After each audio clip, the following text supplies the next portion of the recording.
Alright guys, it's Jason here and I am in Shea's workshop in Indiana. What we're looking at here is the cleanest super lead either of us have ever seen.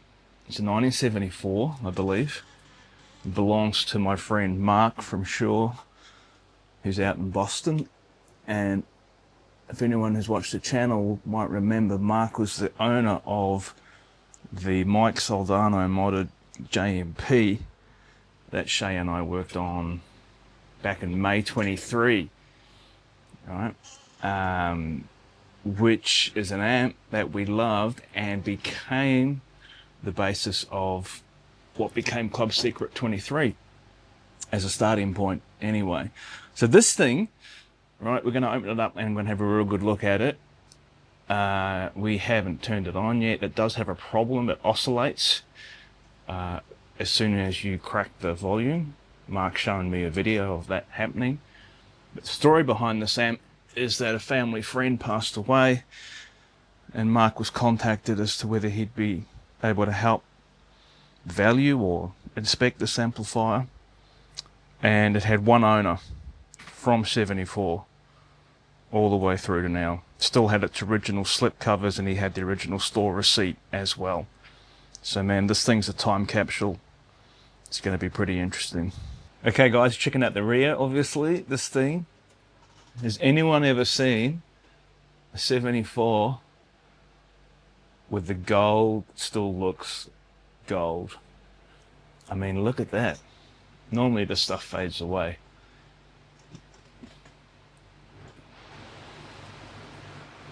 We'll get the serial number in there, we'll have a good look at that. Okay. Stamped with an F.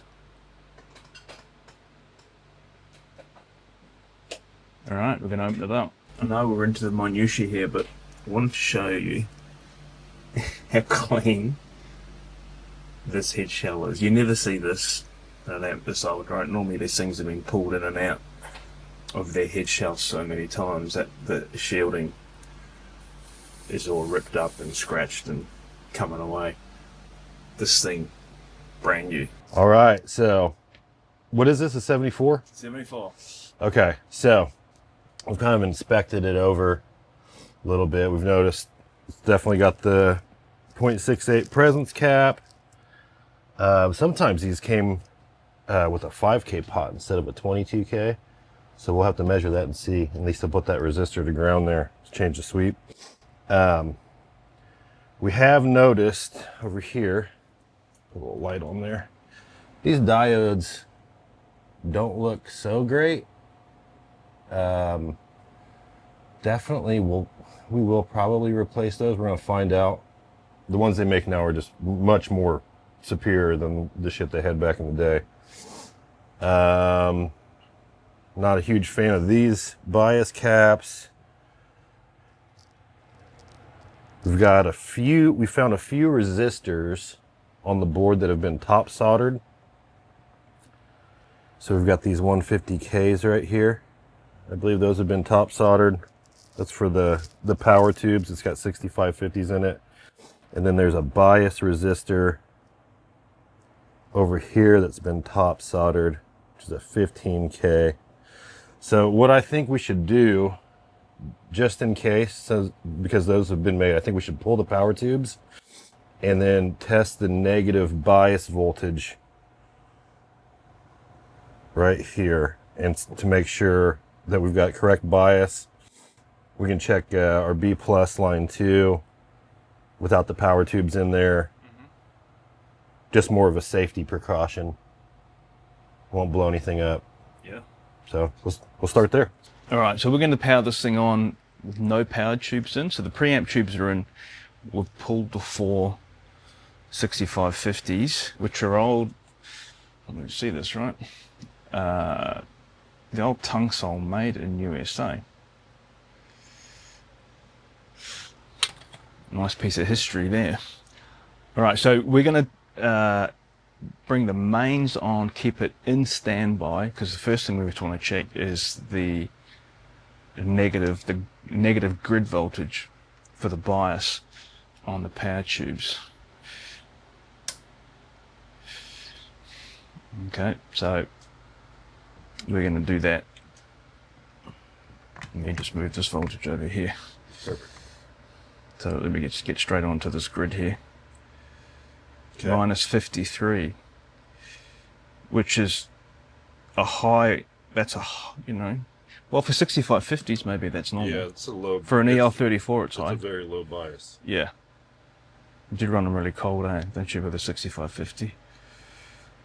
But it's even. Now I'm going to do my little trick. I put the meter on AC and I like to see what kind of ripple. So that's negligible, almost zero, which says that these bias caps here, despite their age, are doing their job.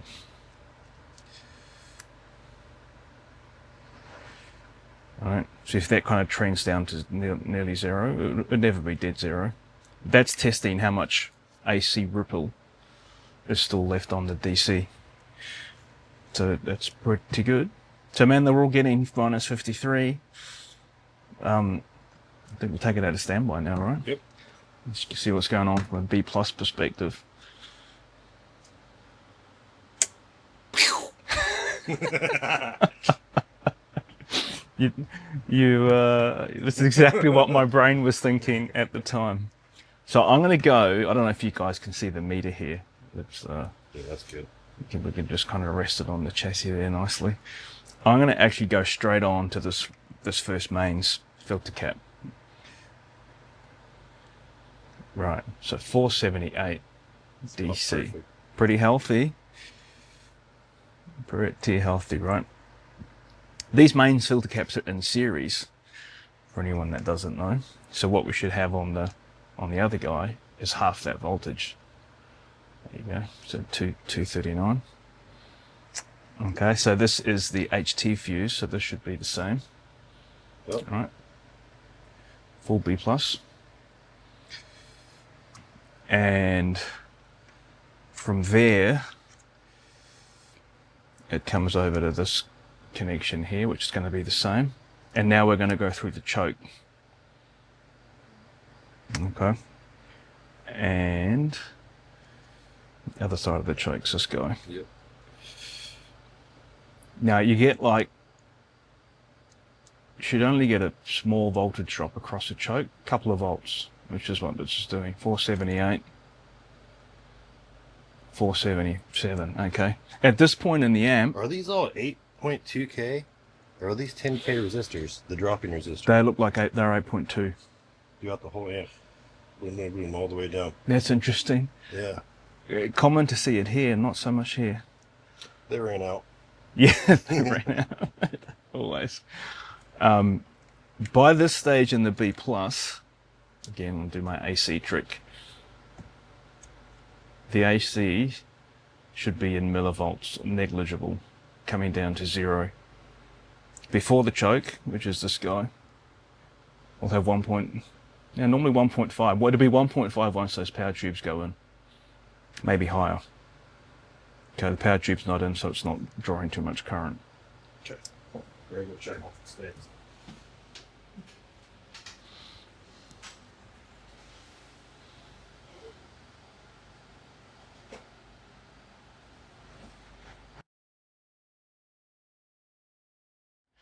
All right, so before we throw these into the amp, we thought we'd chuck them on Shea's Maxi Matcher 2. I've actually got one of these guys. You would have seen it on the channel. Fucking the best. Just awesome. I actually want to get one of the preamp ones as well, but that's a different story.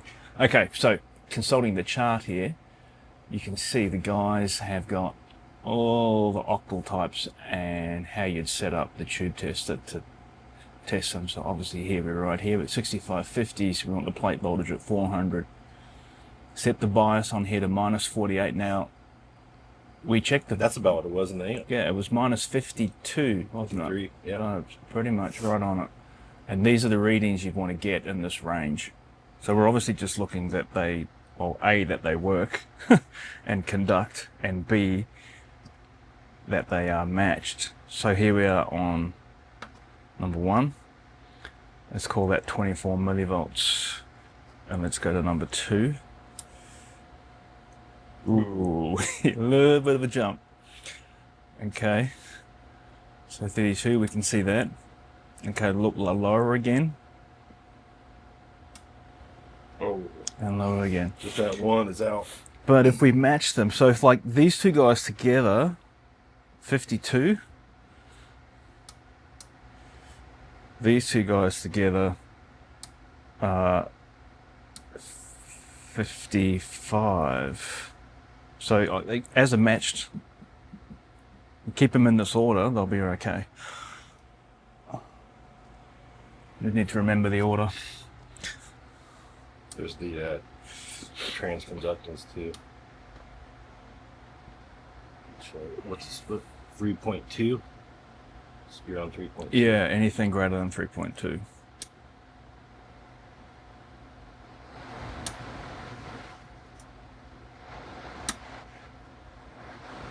All good. All good. Okay, so while we're here, and we've got the tube tester, we are going to test these preamp tubes as we go. So, Mullard. yeah, yep. Okay, so this is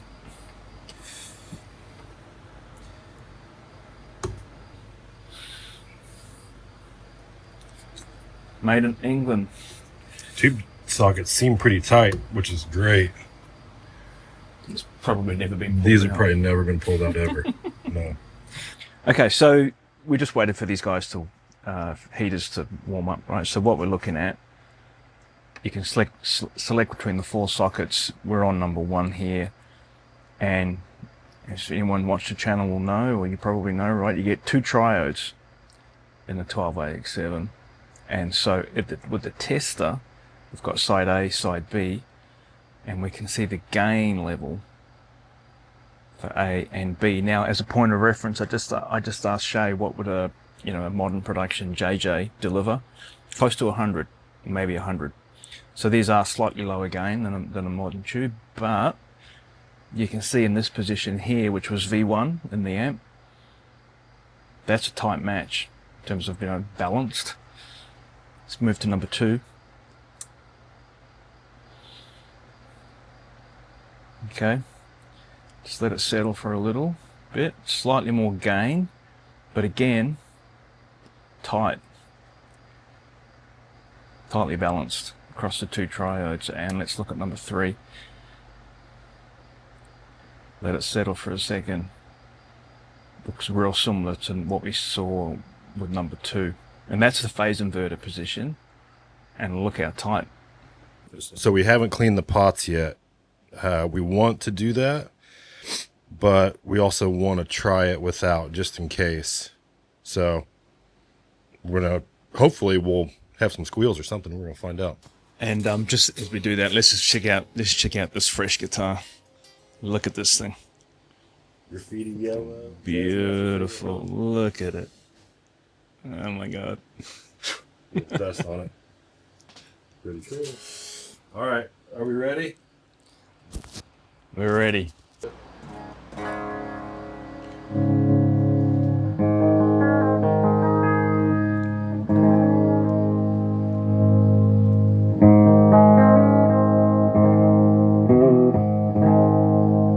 That's good. So we're just in the normal channel here, guys. Like we just want to we want to crank it straight in with the bright cap. That works good. Mid. Oh, there we go. Okay. Have to clean that.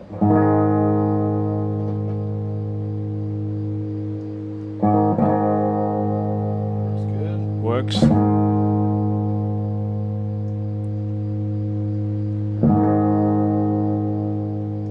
That works good. Yep, so we got a dirty mid pot for sure. Let's hop in volume 1. Here we go. This is Unleash Hell.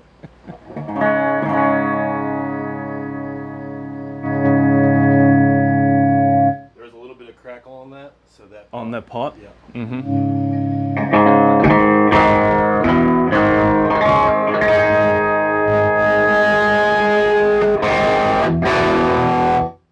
Oh, fuck, it's so fucking loud. Oh my god. Here it is turned up. Oh shit.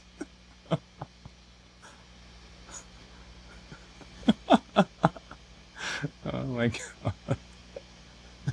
Got an attenuator. Yeah. Don't worry about it. In that Fryette power station, man, this is where they earn their keep. Holy shit, that's loud. I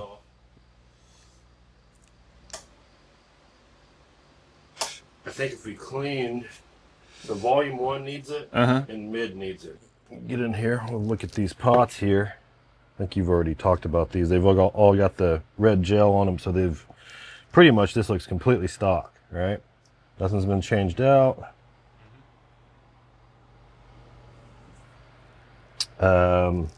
Now, when we felt the sweep of them, one of them felt a little crunchy.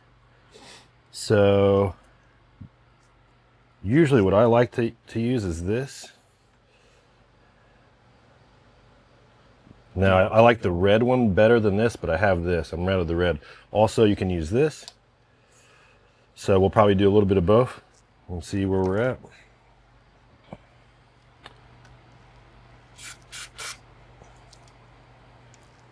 So you're turning yeah. As you're spraying. Yeah, cool.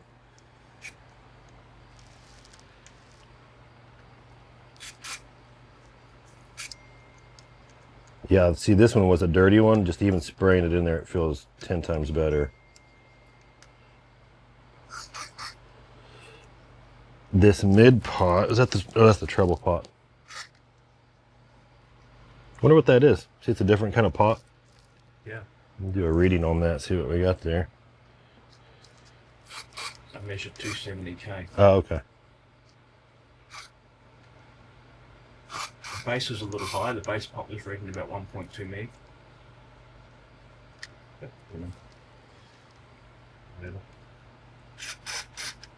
Just turn it down a bit.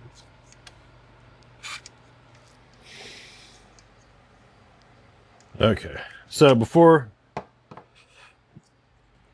we go into this, let's just flip it over, do another test real quick to see if that solved the issue or not. And we're going into this. Okay, so volume's down. We're in the normal channel here. At standby. A little bleed.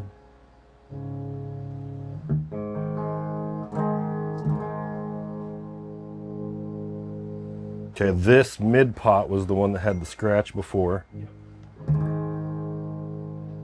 Still there.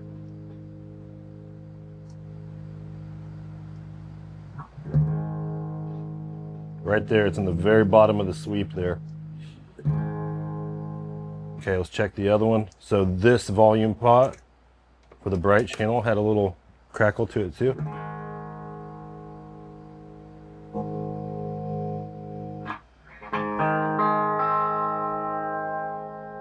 Yikes. I didn't hear it. No. Yeah. All right, so let's go ahead. Just recheck the other ones for good measure.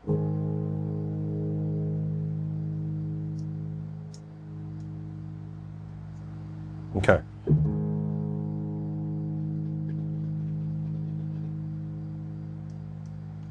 Just in that one part of the sweep right there.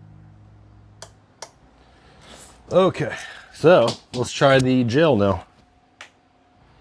All right, so this pot right here is our culprit. So we're gonna use, this is contact conditioner and enhancer. Got a couple squirts in there.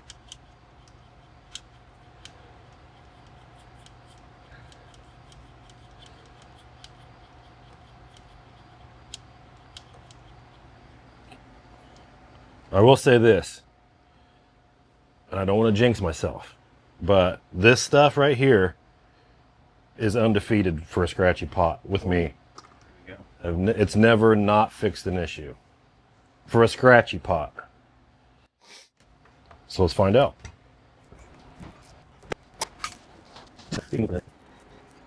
Volume down, standby off. Am I full of shit or am I not? Let's go. Let's see. Oh, look at that. Woohoo!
Give me a play of that real quick.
Okay. Sorry. Man, that sound is so... It's just... You fuck, I can feel my legs. Yeah. It's got so much power. Yeah, the fucking lights dimmed a little bit when I was doing that.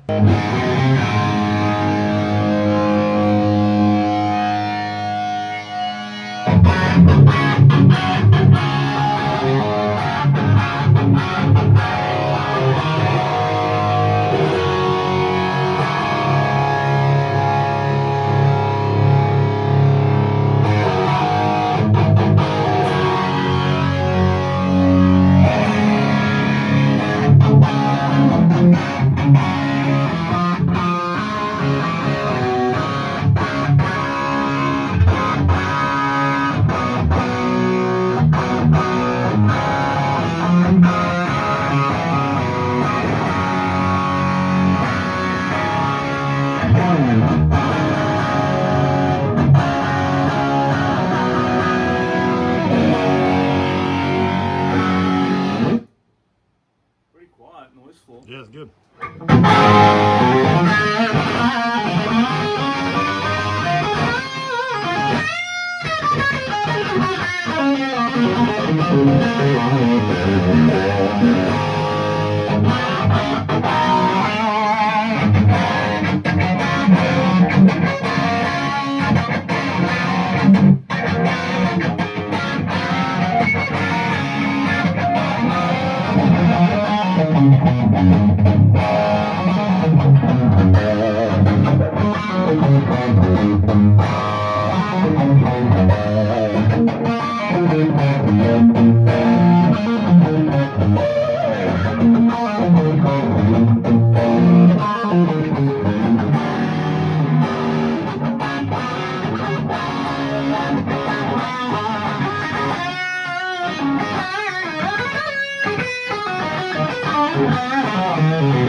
All right, guys, so you just noticed, right, that in the last clip, when we started using the patch cable, we noticed that it was kind of like a mains hum, like a 120 hertz hum that would come in and out. And our suspicion is that these jacks here, obviously factory original, very old, over time, the contacts, which are these metal things here, right? You can see that these are the actual contacts that make contact with your guitar lead. They will oxidize and corrode, and so you'll inevitably start to get a bad contact. And as soon as that happens, you can get crackle and hum from it. So we're going to using this Deoxit D5 cleaning kit that Shea has prepared earlier. We're going to clean one of these guys out and see what happens. So we're just going to spray a bit of that in there. Use a little brush, give it a bit of a clean. Okay, and then we've got a nice pristine white. See if it comes out white. See what this guy comes out looking like. Hey, not too bad. Not too bad. There's a little bit on there. Well, I've seen way worse than that. Right, let's try the next one.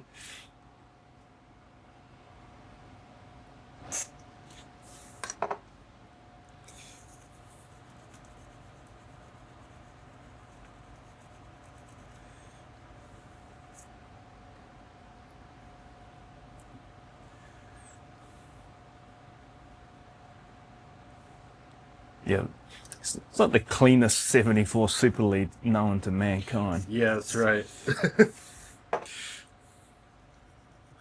This ain't been in no smoky bars.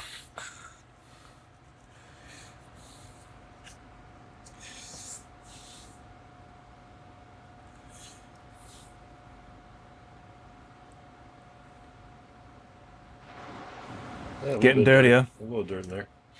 And then in the money position, triple channel, high.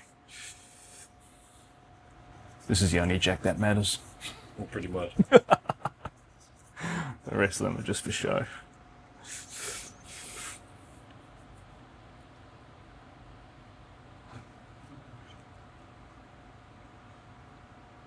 Yeah. A little dirt came out of there. Yeah. That was good. Have you ever seen Never. one of those? Look at that. Like, in that condition is crazy to see. It's still shiny.